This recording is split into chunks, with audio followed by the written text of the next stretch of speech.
New tonight at 10, an Osceola couple's being charged with child endangerment. Kelly and Kenneth Fry are accused of neglecting and endangering their two adopted children. They were arrested on Sunday, but investigators first visited the house back in January.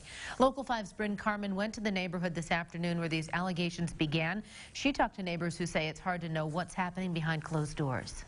It's kind of a shock to me that this has happened, and I'd have to see evidence before I'll believe it, because frankly, it's pretty hard for anybody in Osceola to believe, I think. Steve Niebuhr lives across the street from Kenny and Kelly Fry. He is the retired police chief and says it's always been a quiet community. He says he never expected his neighbors to be facing criminal charges. They're both well respected in the city. Court documents say the couple has 7 children, 5 biological and 2 who were adopted from Ghana a few years ago. According to the affidavit, the parents kept the adoptive kids in a room that was subdivided by wood and lined in plastic. It goes on to say there were no furnishings or personal items in the rooms except a plastic bucket which was used as a toilet.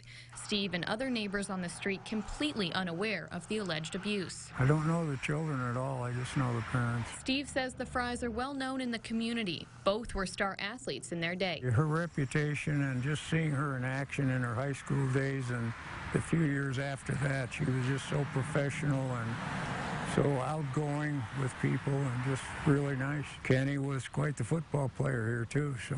That's what makes the allegations so tough for him and others in town to grasp. The documents state that while the adoptive children weren't locked in their room, alarms would go off if they tried to leave, and they would be disciplined in the form of squats and push-ups. The 2 kids, who are 8 and 9, told authorities they were fed oatmeal for breakfast, lunch, and dinner. A doctor says at least one of the children was malnourished. I respect both of them very much, and I'm hoping that there's no truth to it. And that was Bryn Carmen reporting. Both kids were removed from the home in January. The husband and wife are due in court for a preliminary hearing on July 3rd.